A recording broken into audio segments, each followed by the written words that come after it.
সিলেটে চুরি হওয়া সাদা পাথর উদ্ধারে মধ্যরাতে যৌথ বাহিনীর অভিযান। ভোলাগঞ্জ কোম্পানিগঞ্জ সড়কে শত শত ট্রাক আটকে তল্লাশি, জড়িতদের গ্রেফতারে টহল জোরদার। জুলাই ঘোষণাপত্র একতরফা হয়েছে, অভিযোগ বামপন্থী রাজনীতিকদের। প্রকাশের আগে খসড়া না পাওয়ায় অনুষ্ঠানে না থাকার দাবি। নির্বাচিত সরকার এলে ফের আলোচনার আশা। গতিবিধি নজরদারিতে রোহিঙ্গাদের বৈধভাবে মোবাইল সিম দিচ্ছে সরকার। প্রথম ধাপে বরাদ্দ 10,000, নতুনগুলো সরবরাহের পর বন্ধ হবে অবৈধ সংযোগ। মানুষের কোনো ক্ষয়ক্ষতি না, গাড়ির যত কোনো দুর্ঘটনা না ঘটে, এই জন্য আমি 3টে গাছ দিয়ে রাখছি। যদি কেউ পরে না দেখা তো নিশ্চিত মারা যাবে। মৃত্যুফাঁদ, খোলা ম্যানহোল, 5 বছরে দেশে প্রাণহানি 29, 12 জনই ঢাকার। কর্তৃপক্ষের উদাসীনতাকে দুষছেন পথচারীরা। ঢাকনা চুরি কারণ, দাবি সিটি কর্পোরেশনের। এবং ইসরায়েলি হামলায় গাজায় একদিনে নিহত অন্তত 123, আহত 4 শতাধিক। চিকিৎসা অবকাঠামো ধ্বংসকে মেডিসায় ডাকা জাতিসংঘের। যুদ্ধবিরতি নিয়ে আলোচনায় মিশরে হামাস।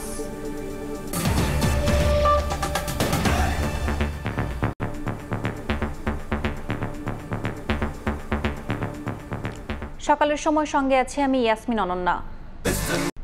সিলেটের ভোলাগঞ্জ থেকে লুট হওয়া সাদা পাথর উদ্ধার এবং সরিয়ে নেওয়া ঠেকাতে জেলা প্রশাসনের নির্দেশনায় বুধবার মধ্যরাতে অভিযানে নামে যৌথ বাহিনী। সড়কের বিভিন্ন পয়েন্টে পাথর বোঝাই ট্রাক থামিয়ে করা হয় তল্লাশি। আমদানির প্রমাণপত্র পর্যালোচনা করে বৈধ পাথর বহনকারী ট্রাকগুলোকে যেতে দেওয়া হয় পরবর্তী গন্তব্যে। বুধবার রাত 11টার পর থেকে সড়কে একের পর এক পাথর বোঝাই ট্রাক থামিয়ে চালানো হয় তল্লাশি। সিলেটের ভোলাগঞ্জ থেকে লুট হওয়া পাথর উদ্ধার এবং সরিয়ে নেওয়া ঠেকাতে প্রশাসনের সিদ্ধান্তে ভোলাগঞ্জ সড়কের প্রবেশ মুখে দেখা যায় যৌথ বাহিনীর এই তৎপরতা। পাশাপাশি জাফলং, গোয়াইনঘাট ও কোম্পানিগঞ্জের বিভিন্ন সড়কে অভিযান চালানো হয়। চালক ও সংশ্লিষ্টদের জিজ্ঞাসাবাদ সহ পাথরের উৎস সম্পর্কে করা হয় যাচাই বাছাই। আমদানির প্রমাণপত্র দেখে ছাড়া হয় ট্রাকগুলো। তবে চালকদের দাবি, যাদের কাছে বৈধ কাগজপত্র আছে তাদেরকে হয়রানি না করে ক্রাশার মিলে যেন অভিযান পরিচালনা করা হয়। ওরা কি করবে তা জানি না, আর এর আগে কোনোদিনও এরকম হয় নাই। এই আজকে প্রথম যে আমরা আটকে এভাবে তল্লাশি করতেছে। এলচি দিয়ে দিছি, লোড চালান দিয়ে দিছি, তোমরা তো এলচি দিয়ে দিবে। আমি তো সাদা পাথর দিয়ে দিছি না। সাদা পাথর যারা রয় এরা সকাল সকাল গাড়ি এনে লাইনে তো, কারণ জানে যে সকাল আইলে গাড়ি দৌড়া হয় না, এইগুলো মাল আগে ফাঁস হয়ে যায় গিয়া। অভিযানে প্রায় 150 থেকে 200 ট্রাক আটক করা হয়। সবগুলো ট্রাক চেক করে পরবর্তীতে কয়টি ট্রাক জব্দ করা হবে সে অনুযায়ী ব্যবস্থা নেয়ার পাশাপাশি দায়িত্বপূর্ণ এলাকা থেকে সব ধরনের কাজ এবং অভিযান পরিচালনা করার কথা জানান সংশ্লিষ্ট কর্মকর্তারা। নৈসর্গিক সৌন্দর্য এটা না বিলীন না হয় এবং যতটুকু পুনরুদ্ধার করা যায় কার্যক্রম আমাদের চলমান থাকবে। তো যেসব এখানে বিশেষজ্ঞ ম্যাজিস্ট্রেট আছেন উনি পরবর্তী কার্যক্রমগুলি এখানে ঠিক করবেন। চেক করছি যে এখানকার যে লোকাল জিনিসগুলো আছে মানে ভোলাগঞ্জের এই প্রোডাক্টগুলো যাচ্ছে কিনা বাইরে বা মানে চুরি হচ্ছে কিনা। কিছু পেয়েছি, আমরা সেভাবে চেকলিস্ট তৈরি করছি। পরবর্তী সিদ্ধান্ত আসলে উপর মহল থেকে যেভাবে বলবে ভোলাগঞ্জের জিনিসগুলো রিস্টোর করার প্ল্যানিং আছে। পাথর চুরির সঙ্গে জড়িত সকলকে চিহ্নিত করে গ্রেফতার ও আইনের আওতায় নেওয়া সহ চুরি হওয়া পাথর উদ্ধার করে আগের অবস্থানে ফিরিয়ে নেয়ার সিদ্ধান্তের কথা জানিয়েছে জেলা প্রশাসন। সময় সংবাদ, সিলেট। শুধু ভোলাগঞ্জ নয়, পাথর লুটপাট হয়েছে সিলেটের জাফলংয়েও। পর্যটন স্পট দুটি মরুভূমিতে পরিণত হওয়ার পর টনক নড়ল প্রশাসনের। স্থানীয় ব্যবসায়ী ও প্রভাবশালীদের যোগসাজশে এ অবস্থা বলে ধারণা দুদকের। বুধবার দুপুরে সাদা পাথর ও জাফলং পর্যটন স্পটে অভিযান চালায় যৌথ বাহিনী। ধ্বংস করা হয় পাথর ও বালু উত্তোলনের কাজে ব্যবহৃত 2 শতাধিক বার্কি নৌকা। দিন দিন অনেকটা প্রকাশ্যে হরিলুট চলে সিলেটের ভোলাগঞ্জ সাদাপাথর পর্যটন স্পটে, যা এখন পরিণত হয়েছে বিরান ভূমিতে। প্রশাসনের নাকের ডগায় এমন অপরাধ চললেও নিশ্চুপ ছিল তারা। গত 1 বছরে সাদাপাথর ও জাফলং থেকে শত কোটি টাকার পাথর লুট হয়েছে বলে দাবি স্থানীয়দের। লুট হওয়া পাথর উদ্ধারে এবার অভিযানে নামল দুর্নীতি দমন কমিশন। বুধবার দুপুরে সাদা পাথর এলাকা পরিদর্শন করেন দুদক সিলেট কার্যালয়ের উপপরিচালক রাফি মোহাম্মদ নাজবুস সাদাতের নেতৃত্বে 9 সদস্যের একটি দল। স্থানীয় প্রশাসন কে আরো সতর্ক থাকা প্রয়োজন ছিল। খনিজ সম্পদ উন্নয়ন ব্যুরো বা অন্যান্য যে ডিপার্টমেন্টগুলো এটার সঙ্গে যুক্ত, তাদের ভূমিকা ছিল বলে আমি মনে করি। পরে পাথর চুরি ও অবৈধ বালু উত্তোলন বন্ধে সাদা পাথর এবং জাফলংয়ে টাস্কফোর্সের বিশেষ অভিযান চালানো হয়। জেলা প্রশাসন, বিজিবি, পুলিশ ও আনসার বাহিনীর সদস্যরা এতে অংশ নেন। তবে সাদা পাথরে অভিযানের খবর আগে থেকে ছড়িয়ে পড়ায় পালিয়ে যায় চক্রের সদস্যরা। এ সময় ধ্বংস করা হয় পাথর ও বালু উত্তোলন পরিবহনে ব্যবহৃত 2 শতাধিক বারকি নৌকা। এই পাথর চুরি কেন করলো, কেন হলো, এটা আমাদের পুরো বাংলাদেশে কলঙ্কিত করছে। কে বা কারা এটা চুরি করছে, এটার একটা সুস্থ তদন্ত হওয়া উচিত, বিচার হওয়া উচিত। এদিকে সাদা পাথরের সৌন্দর্য ধ্বংসের প্রতিবাদে মৌলভীবাজারে মানববন্ধন ও প্রতিবাদ সমাবেশ অনুষ্ঠিত হয়। তৌফিক মাহমুদ, সময় সংবাদ। জুলাই ঘোষণাপত্র একতরফা হয়েছে বলে অভিযোগ বামপন্থী দলের নেতাদের। অভ্যুত্থানে অংশ নেয়া সব দলকে বঞ্চিত করে ঘোষণাপত্র প্রকাশের আগে মাত্র 3টি দলকে পাঠানোর অভিযোগ তাদের। সেজন্যই বেশিরভাগ বামপন্থী দল অনুষ্ঠানে অংশ নেয়নি বলে দাবি করেছেন নেতারা। নির্বাচিত সরকার এলে ঘোষণাপত্র নিয়ে ফের আলোচনার আশা তাদের। সানমির রূপলের রিপোর্ট। গণ অভ্যুত্থানে 5 আগস্ট শেখ হাসিনার পতনের পর থেকে অন্তর্বর্তী সরকারের কাছে জুলাই ঘোষণাপত্রের দাবি জানিয়ে আসছিলেন শিক্ষার্থীরা। ঘোষণাপত্রটি রাষ্ট্রীয় স্বীকৃতির একটি দলিল হিসেবে চেয়েছিলেন, যা সংবিধানে অন্তর্ভুক্ত করে অভ্যুত্থানের বৈধতা দেবে। অবশেষে জুলাই অভ্যুত্থানের বর্ষপূর্তিতে ঘোষণাপত্রটি পাঠ করেন ডক্টর ইউনূস।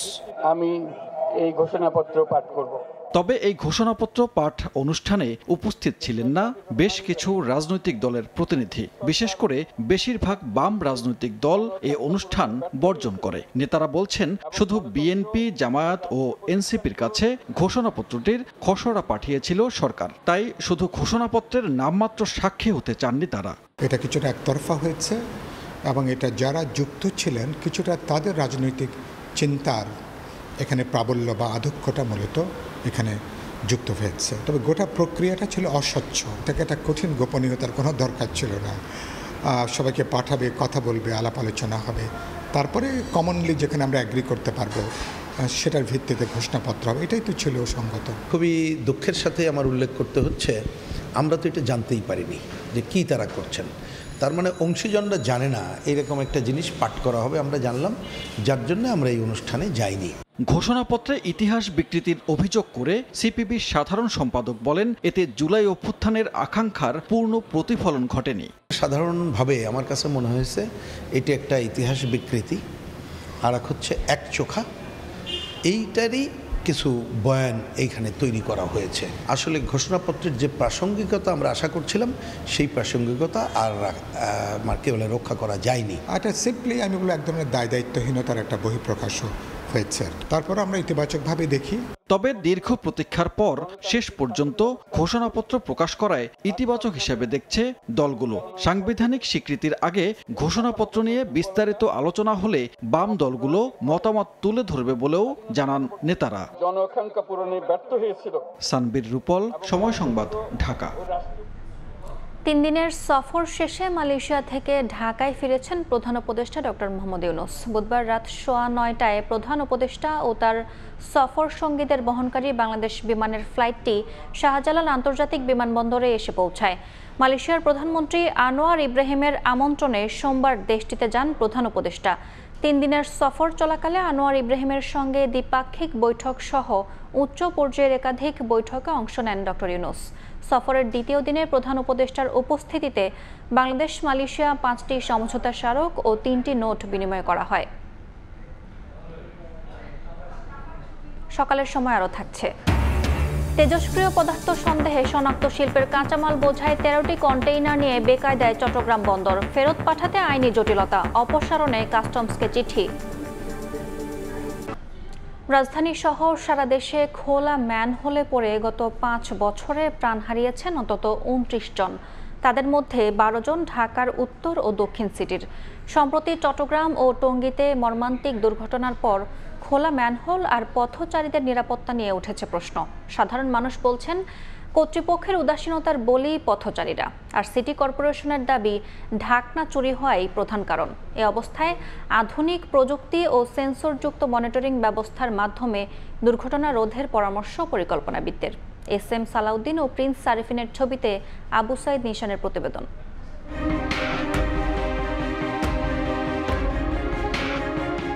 সম্প্রতি টঙ্গীতে ঢাকনাবিহীন ম্যানহোলে পড়ে প্রাণ গেছে এক নারীর। মাহারা হয়েছে 2 সন্তান। এরপর আবারও খোলা ম্যানহোল আর পথচারীদের নিরাপত্তা নিয়ে প্রশ্ন উঠেছে। রাজধানীর সিটি কর্পোরেশন ও ওয়াসার ম্যানহোল রয়েছে ৭৪,০০০-এর বেশি। এর মধ্যে 10% ঢাকনা নেই। বর্ষা মৌসুমে মৃত্যু ফাঁদে পরিণত হয় প্রতিটি খোলা ম্যানহোল। মিরপুর, মোহাম্মদপুর, খিলগাঁও, বাসাবো, পুরান ঢাকা সহ বেশ কয়েকটি এলাকায় দেখা যায় এসব খোলা ম্যানহোল, যেখানে চলাচল হাজারো মানুষের। স্থানীয়দের দাবি, কর্তৃপক্ষের উদাসীনতায় বলি হচ্ছে সাধারণ মানুষ। 3 দিন আগে লাগাইছে, মনে ভালো করে শক্ত হয় নাই, গতকালকে মনে নিয়ে গেছে। মানুষের কোনো ক্ষয়ক্ষতি না, গাড়ির যত কোনো দুর্ঘটনা না ঘটে, এই জন্য আমি 3টে গাছ দিয়ে রাখছি। বৃষ্টি আসলে গাথা দেখার মতন কোনো সুযোগ থাকে না, যদি কেউ পরে না দেখা নিশ্চিত মারা যাবে। যখনই এই জিনিসটা খোলা থাকবে বা ভাঙাচোরা দেখা যাবে, তখন এটা মেরামত করা উচিত আমার মনে হয় সিটি কর্পোরেশনের। সংবাদ মাধ্যমের তথ্য মতে ম্যানহোলে পড়ে গত 5 বছরে ঢাকা উত্তর সিটিতে 7 জন ও ঢাকা দক্ষিণ সিটিতে প্রাণ গেছে 5 জনের। রাজধানী ঢাকা প্রতিদিনই পরিণত হচ্ছে মৃত্যুপরীতে, যেখানে খোলা ম্যানহোল একটি মৃত্যু ফাঁদ। বৃষ্টি হলে তা আরও ভয়াবহ আকার ধারণ করে। এতে প্রায় ঘটে দুর্ঘটনা। মূলত ওয়াসা, সিটি কর্পোরেশন এবং ঠিকাদারি প্রতিষ্ঠান দোষ চাপান একে অন্যের ঘাড়ে। অব্যবস্থাপনা এবং দায়িত্বহীনতায় বলি হচ্ছেন নগরবাসী। 2 সিটি কর্পোরেশন বলছে ম্যানহোলের ঢাকনা চুরি হয়ে যাওয়ায় সমস্যা হচ্ছে। বিকল্প ব্যবস্থায় ঢাকনা ব্যবহার করার পরিকল্পনা নেওয়া হয়েছে বলেও জানান তারা। ম্যানহোলের ঢাকনা যেটি চুরি হয়ে যায়, সেটা বিকল্প আমরা ঢাকা দক্ষিণ সিটি কর্পোরেশনটি ভাবছে। একটি ফেব্রিকের তৈরি হবে এবং পরিবেশ বান্ধব হবে, এবং এটি লোড ক্যাপাসিটি আমরা পরীক্ষা করছি। যদি এটি সাকসেসফুল হতে পারে, দুর্ঘটনার ক্ষেত্রে এরকম খোলা যদি থেকে থাকে, এটা অবশ্যই জনগণের জন্য একটি মারাত্মক ঝুঁকিপূর্ণ, তো সেটিও রোধ হবে। জনগণকে একটু সচেতন হতে হবে, কারণ তাদের ছোট একটা চুরির জন্য কিন্তু একটা দুর্ঘটনা এবং অনেকের জীবন পর্যন্ত চলে যাচ্ছে। এফআরপিটাকে, প্লাস্টিক যে ঢাকনাটা, ওটা যদি আমরা গুণগত মানসম্পন্ন তৈরি করতে পারি অথবা ইম্পোর্ট করতে পারি, তাহলে হয়তো এই চুরিটা এবং এই ম্যানহোল কভার খোলা থাকার টেন্ডেন্সি, ইনসিডেন্টগুলো কমে আসবে। পরিকল্পনাবিদদের মতে সরকারের উচিত আধুনিক প্রযুক্তি ব্যবহার করে এই সংকট নিরসন করা। আমাদের রক্ষণাবেক্ষণ এবং যে মেরামত, এটা সামগ্রিক তদারকিটাও কিন্তু এখন অটোমেটেড করা সম্ভব। জননিরাপত্তার সাথে যে বিষয়গুলো আছে সব কিছুই সিসিটিভির আওতায় এনে এটার যে অ্যানালাইসিস করে প্রত্যেকটা সেবা আলাদা আলাদা করে তথ্য ব্যবস্থা তৈরি করে সেটার ব্যবস্থাপনার আওতায় নিয়ে আসা, তাহলে আমাদের নগর ব্যবস্থাপনার একটা আমূল পরিবর্তন আসবে। সেন্সরযুক্ত ম্যানহোল ঢাকনা ও ডিজিটাল মনিটরিং ব্যবস্থা গ্রহণে এ ধরনের দুর্ঘটনা অনেকাংশে প্রতিরোধ করা সম্ভব বলেও অভিমত নগর পরিকল্পনাবিদের। আবু সাইদ নিশান, সময় সংবাদ, ঢাকা। রোহিঙ্গাদের গতিবিধি নজরদারিতে আনতে বৈধভাবে মোবাইল সিম দেওয়ার উদ্যোগ নিয়েছে সরকার। নিবন্ধন নম্বরের বিপরীতে 18 বছর ঊর্ধ্বে থাকা রোহিঙ্গারা এই সিম পাবে। আগামী 25 আগস্ট রোহিঙ্গা ক্যাম্প পরিদর্শনে যাওয়ার কথা রয়েছে প্রধান উপদেষ্টার। এই সময়ের মধ্যেই বিশেষ সিরিজের 10,000 সিম বরাদ্দ দেওয়া হতে পারে। শুভ খানের রিপোর্ট। মিয়ানমারের জান্তা বাহিনীর নির্যাতনের মুখে বাংলাদেশে পালিয়ে আসা প্রায় 12 লাখের বেশি রোহিঙ্গা বাস করছেন কক্সবাজারের 33টি ক্যাম্পে। বিটিআরসি ও অপারেটর সূত্র বলছে, এসব ক্যাম্পে প্রায় 3.5 লাখের বেশি মোবাইল ফোনে ব্যবহার হচ্ছে 6 থেকে 7 লাখ দেশীয় সিম। স্থানীয়দের যোগ সাজশে নেয়া সিম অপরাধমূলক কর্মকাণ্ডে ব্যবহার করছে আশ্রয় শিবির কেন্দ্রিক সন্ত্রাসী গোষ্ঠী। নিরাপত্তার প্রশ্নে এবার রোহিঙ্গা জনগোষ্ঠীকে বৈধভাবে সিম ব্যবহারের সুযোগ দিতে চায় অন্তর্বর্তী সরকার। যা নিয়ে মোবাইল অপারেটরদের সঙ্গে 2 দফায় বৈঠকও হয়েছে।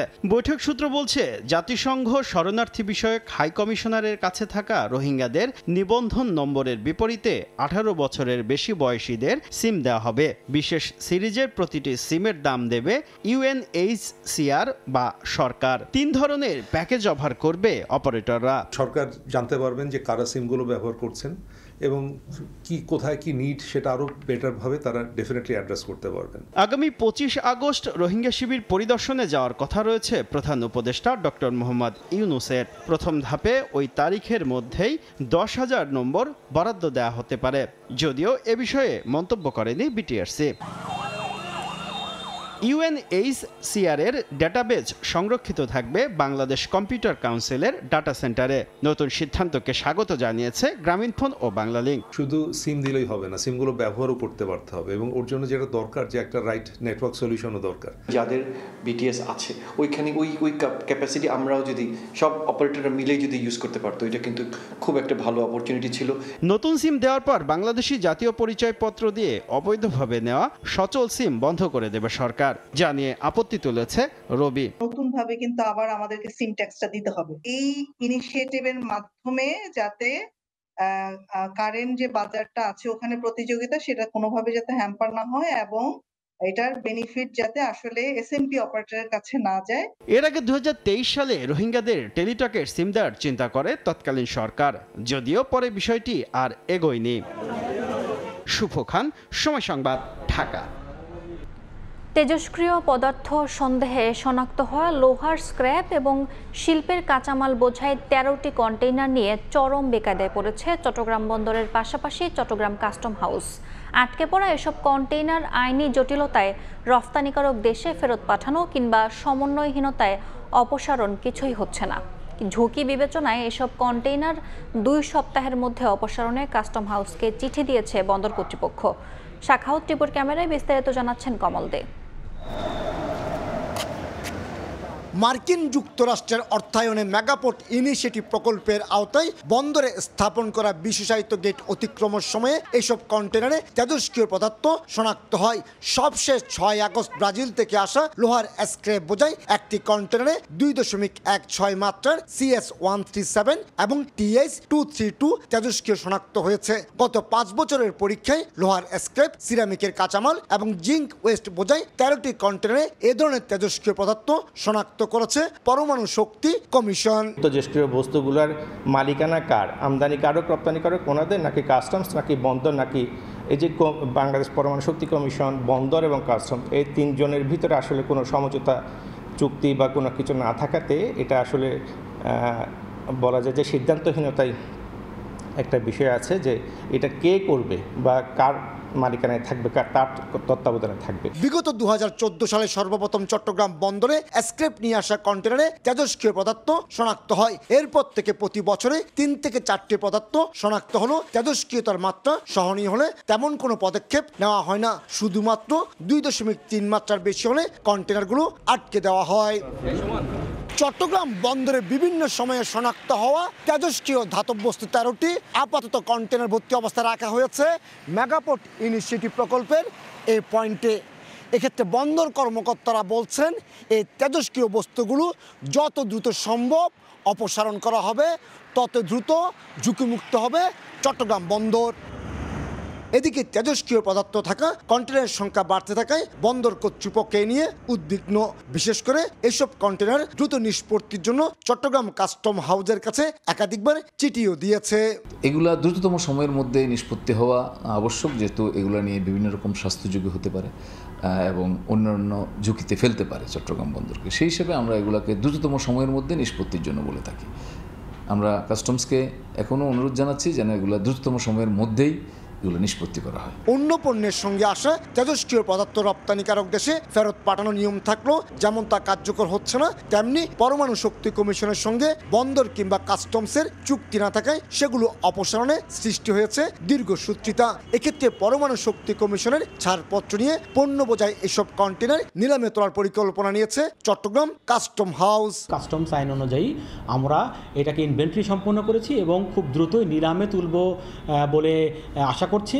তবে যাই ঘটুক না কেন, আমরা অ্যাটমিক এনার্জি কমিশনের কোনো ক্লিয়ারেন্স বা পারমিশন ছাড়া কোনো কিছু করব না। শুধু যে আমদানি পণ্যের সঙ্গে তেজস্ক্রিয় পদার্থ এসেছে তা কিন্তু নয়। জাহাজ কাটা শিল্পের রপ্তানিযোগ্য পণ্য তেজস্ক্রিয় পদার্থ শনাক্ত হয়েছে পরমাণু শক্তি কমিশনের পরীক্ষায়। অন্তত 3 ধাপে পরীক্ষার পরে এসব পদার্থ ঢাকার সাভারে তেজস্ক্রিয় পদার্থ ব্যবস্থাপনা কেন্দ্রে সংরক্ষণের ব্যবস্থা রয়েছে। কমল দে, সময় সংবাদ, চট্টগ্রাম। রংপুরের তারাগঞ্জে চোর সন্দেহে 2 জনকে পিটিয়ে হত্যার ঘটনায় দায়িত্ব অবহেলার অভিযোগ এনে তারাগঞ্জ থানার 8 পুলিশ সদস্যকে সাময়িক বরখাস্ত করা হয়েছে। নিয়োগ দেওয়া হয়েছে নতুন তদন্ত কর্মকর্তা। বুধবার পুলিশ সুপারের নির্দেশে পুলিশ লাইন্সে তাদের সংযুক্ত করা হয়। সাময়িক বরখাস্ত হওয়া পুলিশ সদস্যদের মধ্যে রয়েছেন 2 জন এসআই এবং 6 জন কনস্টেবল। একই সঙ্গে এসআই আবু জোবায়েরকে তদন্ত কার্যক্রম থেকে অব্যাহতি দেওয়া হয়েছে। নতুন তদন্ত কর্মকর্তা হিসেবে নিয়োগ পেয়েছেন তারাগঞ্জ থানার পুলিশ পরিদর্শক রফিকুল ইসলাম। গত 9 আগস্ট রাতে তারাগঞ্জের বুড়িরহাটে চোর সন্দেহে গণপিটুনিতে হত্যাকাণ্ডের শিকার হন রূপলাল দাস ও প্রদীপ দাস নামে 2 ব্যক্তি। স্টিলটেক ফারাক্কা বাঁধের গেট খুলে দেয়ায় ভারত থেকে আসা পানিতে পদ্মার পানি বেড়ে প্লাবিত হয়েছে চাঁপাইনবাবগঞ্জের নিম্নাঞ্চল। পানিবন্দী হয়ে পড়েছে 2 উপজেলার 11,000 পরিবার। প্লাবিত হয়েছে পদ্মা নদীর তীরবর্তী কয়েক হাজার হেক্টর ফসলি জমি ও বসতবাড়ি। এ নিয়ে বিস্তারিত জানাতে সরাসরি যুক্ত হচ্ছেন সহকর্মী জাহাঙ্গীর আলম, যাচ্ছে তার কাছে। ভারত থেকে আসা উজানের টানা ঢল এবং কয়েকদিনের অতিবৃষ্টির ফলে চাঁপাইনবাবগঞ্জের পদ্মা নদীর তীরবর্তী এলাকার প্রায় 25 কিলোমিটার এলাকা জুড়ে 2 উপজেলার 7টি ইউনিয়নের প্রায় 11,000 মানুষ এই মুহূর্তে পানিবন্দী রয়েছে। এছাড়াও বিভিন্ন ফসলি জমি, অন্তত প্রায় 2টি উপজেলার 2,000 হেক্টর ফসলি জমি, বিভিন্ন আখ, ধান সহ বিভিন্ন ফসল এই মুহূর্তে পানির নিচে তলিয়ে গেছে এবং বিভিন্ন চর এবং নদীর তীরবর্তী এলাকার মানুষগুলো সেই এলাকা ছেড়ে যাচ্ছে, কারণ পানি ঘরের মধ্যে প্রবেশ করেছে, বসতবাড়ির মধ্যে প্রবেশ করেছে। একটি মানবিক বিপর্যয় এই মুহূর্তে রয়েছে। স্থানীয় প্রশাসনের সাথে আমি কথা বলছিলাম, তারা বলছিলেন যে আসলে মানবিক সহযোগিতার তারা বিভিন্ন উপকরণ আসলে বিতরণ করছে, শুকনো খাবার, বিশুদ্ধকরণ ট্যাবলেট সহ বিভিন্ন খাবার আসলে তারা বিতরণ করছে, তবে তা পর্যাপ্ত নয়। নদী তীরবর্তী এলাকার পানিবন্দী মানুষদের দাবি আসলে আরও বেশি সাহায্য সহযোগিতা প্রয়োজন এবং এক্ষেত্রে আসলে ব্যক্তিগত এবং বিভিন্ন সামাজিক সংগঠনকে এগিয়ে আসার আহ্বান জানিয়েছেন। এবং তারা বলছেন যে ভারত থেকে যে ফারাক্কা ব্যারেজ রয়েছে সেখানকার সবগুলো গেট খুলে দেওয়ার কারণেই মূলত পানি বৃদ্ধি পেয়েছে এবং এই পানিবন্দির অবস্থার সৃষ্টি হয়েছে। তবে পানি উন্নয়ন বোর্ড বলছে যে পানির যে বাড়ার যে প্রবণতা সেটি একেবারেই কমে আসছে এবং গত 24 ঘন্টায় মাত্র 2 সেন্টিমিটার পানি বেড়েছে এবং এই মুহূর্তে বিপদসীমার 31 সেন্টিমিটার নিচ দিয়ে পানি প্রবাহিত হচ্ছে এবং পানি উন্নয়ন বোর্ডের কর্মকর্তারা বলছেন যে বন্যার আসলে একেবারে আশঙ্কা নেই, পানি বিপদসীমা অতিক্রম করারও শঙ্কা আসলে নেই। সে জায়গায় আগামী 2-1 দিনের মধ্যে পানি কমতে পারে বা কমতে শুরু করবে, এমনটাই বলছেন তারা। অন্যদিকে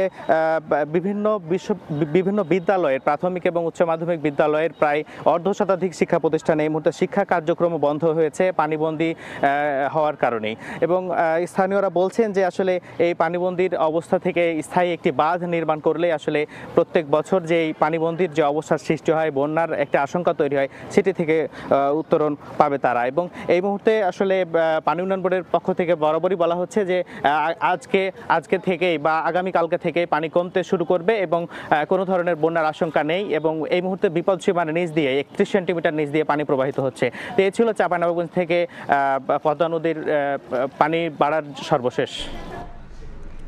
সরাসরি যুক্ত ছিলাম চাঁপাইনবাবগঞ্জ থেকে। রক্ষণাবেক্ষণ ও সংস্কারের অভাবে অকার্যকর হয়ে পড়েছে খুলনা অঞ্চলের 2 শতাধিক স্লুইস গেট।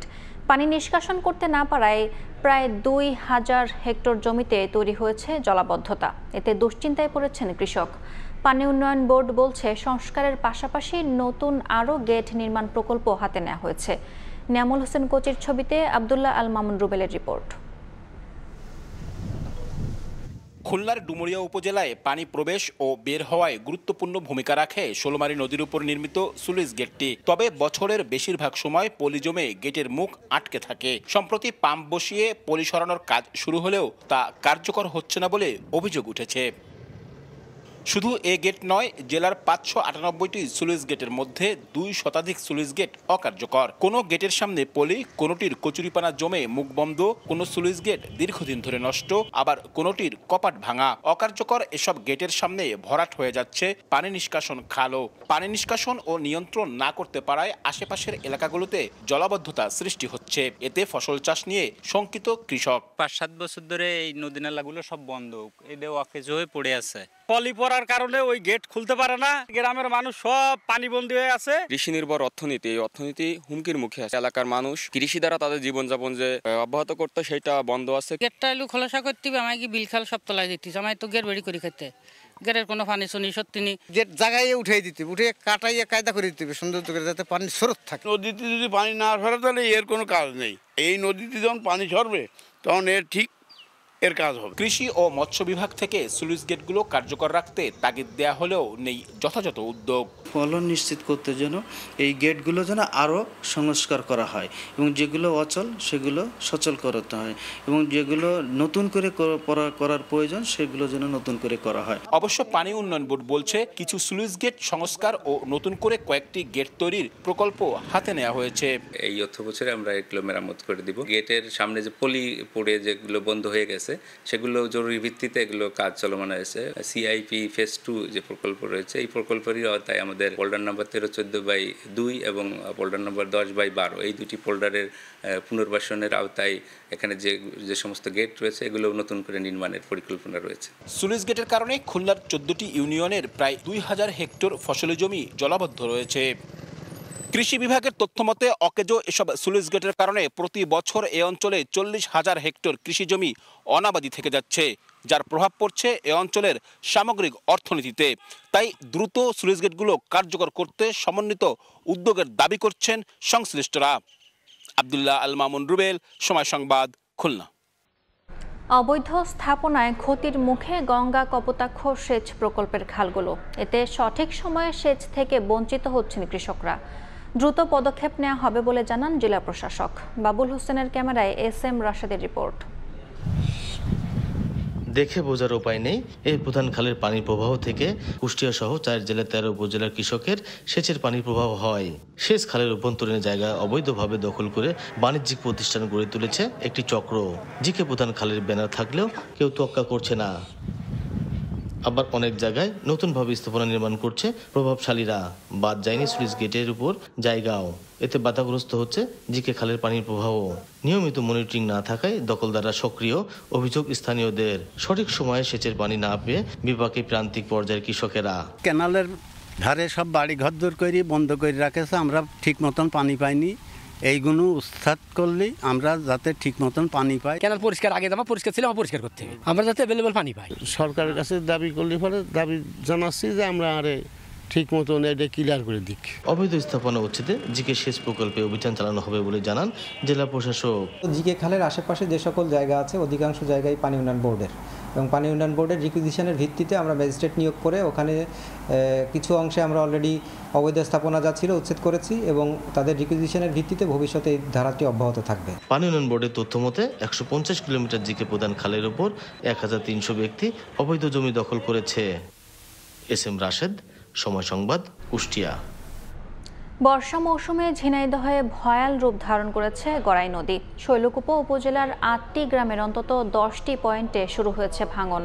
এরই মধ্যে বিলীন হয়েছে বসতবাড়ি ও ফসলি জমি। ভাঙন রোধে জিও ব্যাগ ফেলা হলেও কাজে আসছে না বলে জানান বাসিন্দারা। লোটাস রহমান সোহাগের রিপোর্ট। ভাঙছে নদী তীর, বিলীন হচ্ছে জনপদ।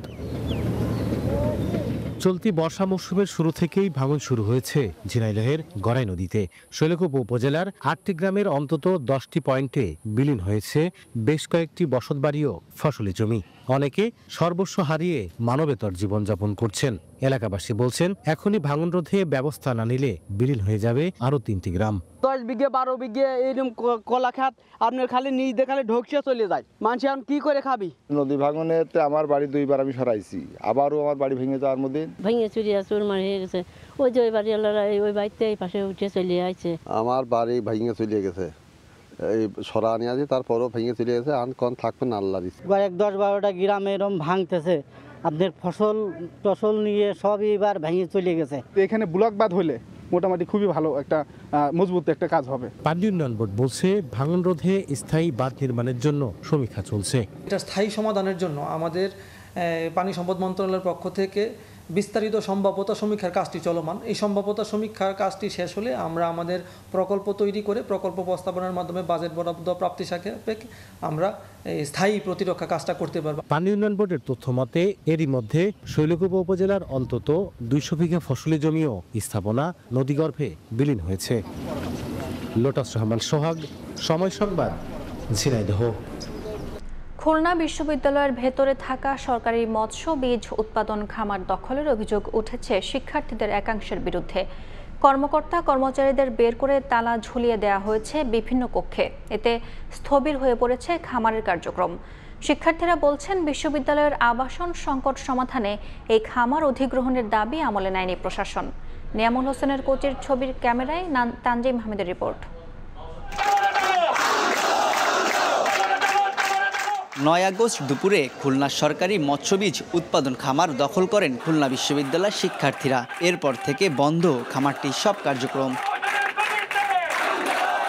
শিক্ষার্থীরা বলছেন বিশ্ববিদ্যালয়ের তীব্র আবাসন সংকট, গবেষণা, সৌন্দর্য বর্ধন সহ সার্বিক নিরাপত্তায় 10.35 একর আয়তনের এ খামারটি অধিগ্রহণের দাবি ছিল দীর্ঘদিনের। সংশ্লিষ্ট কর্তৃপক্ষ বারবার আশ্বাস দিলেও সমাধান না আসায় বাধ্য হয়ে দখলের কথা জানান তারা। আবাসন সংকটের প্রতিবাদ স্বরূপ আমরা এখানে শহীদ মীর মুগ্ধ হল নামকরণ করেছি ভবনটি। যতদিন পর্যন্ত আমাদের দাবি আদায় হচ্ছে আমরা এই প্রতিষ্ঠানটি অবস্থায় রাখার চিন্তা ভাবনা করছি। কেউ যদি আমাদের অধিকার না দিতে চায় তখন আমরা এটা জানি যে কিভাবে এটা অধিকার আদায় করে নিতে হয়। এদিকে দখলের এমন ঘটনায় উদ্বেগ প্রকাশ করে নিন্দা জানিয়েছে খুলনা বিশ্ববিদ্যালয় alumni association, fish farm owners association of Bangladesh সহ বিভিন্ন সংগঠন। আর মৎস্য অধিদপ্তর বলছে কোনো সরকারি দপ্তর এভাবে দখল করা অপরাধ, অত্যন্ত অপ্রীতিকর এবং এটা দেশের আইন শৃঙ্খলা কোনোভাবেই এটা যৌক্তিক নয়। আমাদের যারা চিংড়ি চাষি তারা অত্যন্ত শঙ্কিত অবস্থায় আছেন।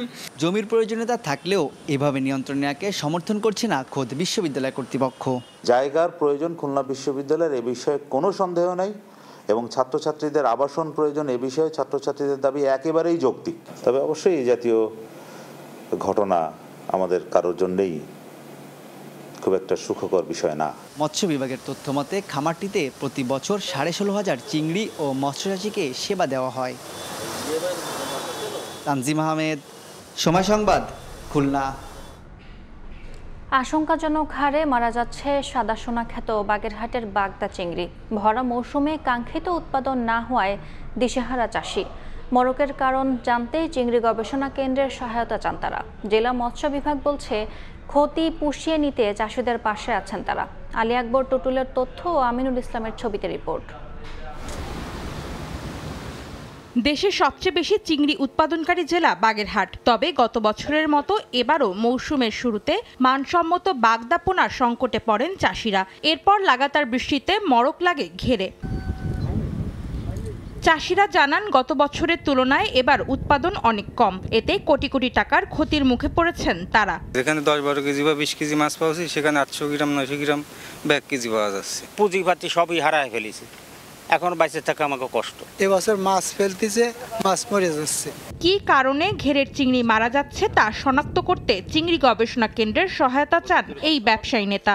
আমাদের এই অঞ্চলে বিশেষ করে এই রামপাল তাপ বিদ্যুৎ কেন্দ্র হওয়ার পরে পরিবেশের উপরে কোনো প্রভাব পড়েছে কিনা এটা যেন পরীক্ষা নিরীক্ষা করে দেখা হয়।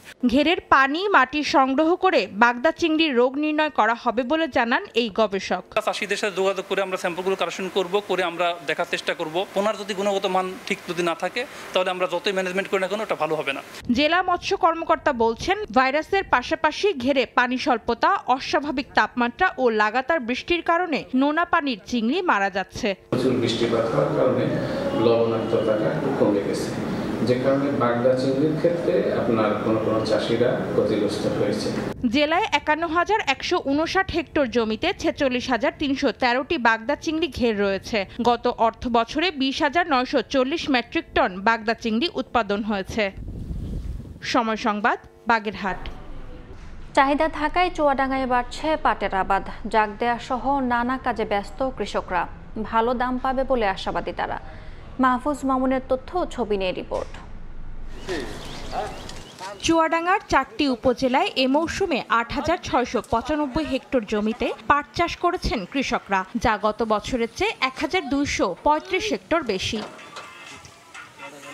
এবার আবহাওয়া অনুকূলে থাকায় পাট অনেক ভালো হয়েছে। নিয়মিত বৃষ্টি হওয়ায় জাগ দেয়া নিয়ে কোনো দুশ্চিন্তা নেই। ভালো দাম পাওয়ার আশাবাদী কৃষকরা। পাটে সেমন ফলন এবছরে নেই, তার কারণ পাট এবার খুব একটা সুবিধে নেই, পাট অনেক মরে গিয়েছে, নিম্ন পাট হয়েছে, মরে যাচ্ছে। এইভাবে যদি হয় আপনার 6 থেকে 7-8 মণ পাট হতে পারে, তাতে দেখা যাচ্ছে যে লাভও নেই, দেখা যাচ্ছে যে লসের খাতায় পড়ে যায়। এবার পাটের দাম মোটামুটি অনেক ভালো, কিন্তু বৃষ্টির কারণে পাট অনেক মারা গেছে। পাটের ফলন লক্ষ্যমাত্রার চেয়ে বেশি হবে বলে জানান এই কৃষি কর্মকর্তা। প্রচুর পরিমাণে বৃষ্টিপাত হয়েছে, পানি যথেষ্ট পরিমাণে রয়েছে এবং পাট পচানোর ক্ষেত্রে কৃষকদের কোনো সমস্যা নেই, যার জন্য আমরা আশা করছি যে এবারের পাট যেমন একদিকে বেশি হয়েছে এবং পাটের যে গুণগত মান, পাটের আঁশের যে গুণগত মান, সেটিও ভালো হবে। এবং কৃষকরা ভালো দাম পাবে। চুয়াডাঙ্গায় এ মৌসুমে 23,041 মেট্রিক টন পাট উৎপাদন হবে বলে জানিয়েছে কৃষি বিভাগ। সময় সংবাদ, চুয়াডাঙ্গা। এবার বায়ুমানের খবর। নতুন বার্জারি কোকোট, ঘরের বাতাস সুস্থ হোক। দেখে নেব আজকের বাতাসের মানসূচক। বায়ুমান বিষয়ক সংস্থা IQAir এর সূচক অনুযায়ী বাংলাদেশে এখনকার বাতাসের মান: ঢাকা বিভাগের বায়ুর মান 75, যা সন্তোষজনক, বাতাসের আর্দ্রতা 83%। চট্টগ্রাম বিভাগে বায়ুর মান 57, এটিও সন্তোষজনক, বাতাসের আর্দ্রতা 88। রাজশাহী বিভাগে বায়ুমান 87, যা সন্তোষজনক, আর্দ্রতা 92। সিলেট বিভাগে বায়ুর মান 56, এটি সন্তোষজনক, বাতাসের আর্দ্রতা 90%। খুলনা বিভাগের বায়ুমান 50, যা সন্তোষজনক, বাতাসের আর্দ্রতা 90। বরিশাল বিভাগে বায়ুর মান 61, এটিও সন্তোষজনক, আর্দ্রতা 85। রংপুর বিভাগের বায়ুর মান 87, যা সন্তোষজনক, বাতাসের আর্দ্রতা 89। ময়মনসিংহ বিভাগের বায়ুর মান 77, এটিও সন্তোষজনক, বাতাসের আর্দ্রতা 86%। সারা দেশে বায়ুর মান সবচেয়ে ভালো খুলনায় 50, আর সবচেয়ে খারাপ রাজশাহী এবং রংপুর 87। এবার খেলার খবর। নেপালের বিপক্ষে ফিফা ফ্রেন্ডলি ম্যাচে হামজা চৌধুরীকে পেতে লেস্টার সিটিকে চিঠি দিয়েছে বাফুফে। বিষয়টি নিশ্চিত করেছেন জাতীয় দলের ম্যানেজার আমিরন খান। তাকে রেখেই প্রাথমিক দল সাজিয়েছেন হাভিয়ের কাবরেরা। তবে এই ম্যাচে খেলবে না বলেই আগে জানানো হয়েছিল বাফুফের পক্ষ থেকে। বাংলাদেশ জাতীয় দলের গুরুত্বপূর্ণ অ্যাসাইনমেন্ট অক্টোবরে হংকংয়ের বিপক্ষে। সেই ম্যাচে খেলবেন হামজা, সমিত সোম। তাই নেপালের বিপক্ষে সেপ্টেম্বর উইন্ডোর ফিফা ফ্রেন্ডলিতে তাদের ডাকার পরিকল্পনা ছিল না বাফুফের। তবে হঠাৎই ভাবনা বদল টিম ম্যানেজমেন্টের। হামজাকে রেখেই প্রাথমিক স্কোয়াড সাজিয়েছেন কাবরেরা। ফিফা উইন্ডোতে জাতীয় দলের ফুটবলার ধরে রাখার বাধ্যবাধকতা নেই ক্লাবগুলোর। সেটা হিসেব করেই হামজাকে পেতে লেস্টার সিটিকে চিঠি দিয়েছে বাফুফে। তবে এই তারকা ফুটবলারের নেপাল ম্যাচ নিয়ে অবস্থান কি তা নিশ্চিত করতে পারেননি জাতীয় দলের ম্যানেজার। যেহেতু এটা একটা ক্লাবের থেকে আনতে হবে, সেই রিকোয়ারমেন্টটা তাদের ক্লাবকে দেওয়া হয়েছে। যদি তারা অ্যালাউ করে তাহলে আমরা হয়তো সেই সময় দেখতে পাবো। 23 জনের স্কোয়াডে আমরা যেটাকে শুরু করছি, আমরা কিন্তু হামজাকেও রেখেছি। যদি কোনো রকম পাওয়া যায় তার ওখান থেকে, সেও জয়েন করার একটাই আছে। হামজাকে নিয়ে চেষ্টা করলেও নেপাল ম্যাচ সামনে রেখে আসছেন না সমিত সোম। ফিফা ফ্রেন্ডলির এই ম্যাচ তিনি খেলবেন না তা জানিয়েছিলেন আগেই। একই সঙ্গে ফাহমেদুল কিংবা কিউবা মিচেলদেরও খেলা হবে না অনূর্ধ্ব 23 দলের এশিয়ান কাপ বাছাই ম্যাচ থাকায়। সমিত সোমকেও চিঠি দেওয়া হয়েছে, কিন্তু আসলে তো ওই সময়ের খেলা ও ছাড়বে না, ক্লাবটা জানিয়েছে। জামালের সাথে আমার যে কথাটা হয়েছে, সে 14 তারিখে ক্যাম্পে ব্যাক করবে। ওইভাবে আমরা আলাপ আলোচনা করেছি যে তার একটা বিশেষ কাজে সে আছে, 14 তারিখে আবার ব্যাক করবে। তো 14 তারিখ অন্যান্য ক্যাম্প প্লেয়ারের সাথেই তাকে আমরা পাবো। এদিকে সেপ্টেম্বর উইন্ডো সামনে রেখে ক্যাম্প শুরু করেছে বাফুফে। ক্লাব ব্যস্ততা থাকায় আবাহনী ও বসুন্ধরার ফুটবলাররা যোগ দেবেন পরে। 5 তারকা হোটেলে শুধু টাকা খরচ ছাড়া মাত্র 6 জনকে নিয়ে এই ক্যাম্পের সুফল আদৌ মিলবে কিনা তা কিন্তু প্রশ্নবিদ্ধ। এসএম ইকবাল, সময় সংবাদ, ঢাকা। টপ অ্যান্ড টি-20 সিরিজ প্রসঙ্গ। অস্ট্রেলিয়ায় আজ শুরু হচ্ছে এ দলের মিশন। উদ্বোধনী ম্যাচে নুরুল হাসান সোহানের দলের প্রতিপক্ষ পাকিস্তান শাহিনস। ডারউইনে শুভ সূচনার লক্ষ্য লাল সবুজের প্রতিনিধিদের। ম্যাচ শুরু হবে বাংলাদেশ সময় বিকেল 3:30টায়। তিমুর সাগর পাড়ে অস্তগামী সূর্যকে পেছনে রেখে ব্যতিক্রমধর্মী ট্রফি নিয়ে ফটো সেশন। সুন্দর একটা ফ্রেম। ছবিটা নিশ্চয়ই মনে দোলা দিয়ে যাচ্ছে বাংলাদেশ এ দলের ক্রিকেটারদের। ডারউইনে আরও এক পরীক্ষা নুরুল হাসান সোহানের। কদিন আগে ক্যারিবীয় দ্বীপপুঞ্জে গ্লোবাল সুপার লিগে রংপুর রাইডার্সকে নেতৃত্ব দিয়ে টানা দ্বিতীয়বারের মতো তুলেছেন ফাইনালে। এবার এ দলের গুরুদায়িত্ব নিয়ে অস্ট্রেলিয়ায় মিশন টপ অ্যান্ড টি-20 সিরিজ, যেখানে অংশ নিচ্ছে বিভিন্ন দেশের 12টি দল। উদ্বোধনী ম্যাচেই মাঠে নামছে সোহানের দল, প্রতিপক্ষ পাকিস্তান শাহিনস। গত বছর লাল সবুজের প্রতিনিধিরা খেলেছিল ফাইনালে, তবে রানার্স আপ হয়েই সন্তুষ্ট থাকতে হয়েছিল। এবার শিরোপায় চোখ এ টিমের। দলীয় সাফল্যের পাশাপাশি ব্যক্তিগত লক্ষ্য পূরণের চেষ্টাও থাকবে ক্রিকেটারদের। এই সিরিজের দিকে যে নজর থাকবে নির্বাচকদেরও। এশিয়া কাপের প্রাথমিক স্কোয়াডে নাম রয়েছে এ দলের অস্ট্রেলিয়া সফরে থাকা 5 ক্রিকেটারের: নুরুল হাসান সোহান, নাইম শেখ, হাসান মাহমুদ, মাহিদুল ইসলাম অঙ্কন ও সাইফ হাসান। টপ এন্ড টি-20 সিরিজে লিপু রাজ্জাকদের নজর কাটতে চাইবেন তারা। অস্ট্রেলিয়া ও সাউথ আফ্রিকা সিরিজের প্রথম 2 টি-20 হয়েছে এই ডারউইনে। গ্যালারিতে বসে দ্বিতীয় ম্যাচটা দেখেছেন নাইম। প্রোটিয়া ইয়াংস্টার ডেওয়াল ব্রেভিসের সেঞ্চুরিটা দেখেছেন স্বচক্ষে। হয়তো বেবি এবির ইনিংসটা থেকে প্রেরণা খুঁজবেন এই ওপেনার। ডারউইনে স্থানীয় দলের বিপক্ষে একটা প্রস্তুতি ম্যাচও খেলে ফেলেছে বাংলাদেশ এ দল। DIXI এর বিপক্ষে 37 রানে জয় আত্মবিশ্বাস বাড়িয়েছে নিশ্চয়ই। আগে ব্যাট করে 181 রান করে সোহানরা প্রতিপক্ষকে অল আউট করে 144 রানে। ডারউইনের বাতাসে বাড়তি চ্যালেঞ্জ মিজানুর রহমান বাবুলের দলের। সেটা মাথায় রেখেই প্রস্তুতি সেরেছে লাল সবুজের প্রতিনিধিরা। 24 আগস্ট ফাইনাল শেষে ট্রফিটা নিয়েই দেশে ফিরতে বদ্ধপরিকর বাংলাদেশ এ দল। মাকসুম আলম খান, সময় সংবাদ। এ পর্যায়ে শীর্ষ সংবাদগুলো জানিয়ে দিচ্ছে আরেকবার। সিলেটে চুরি হওয়া সাদা পাথর উদ্ধারে মধ্যরাতে যৌথ বাহিনীর অভিযান। ভোলাগঞ্জ কোম্পানিগঞ্জ সড়কে শত শত ট্রাক আটকে তল্লাশি। জড়িতদের গ্রেফতারে টহল জোরদার। জুলাই ঘোষণাপত্র একতরফা হয়েছে, অভিযোগ বামপন্থী রাজনীতিকদের। প্রকাশের আগে খসড়া না পাওয়ায় অনুষ্ঠানে না থাকার দাবি। নির্বাচিত সরকার এলে ফের আলোচনার আশা। এবং গতিবিধি নজরদারিতে রোহিঙ্গাদের বৈধভাবে মোবাইল সিম দিচ্ছে সরকার। প্রথম ধাপে বরাদ্দ 10,000। নতুনগুলো সরবরাহের পর বন্ধ হবে অবৈধ সংযোগ।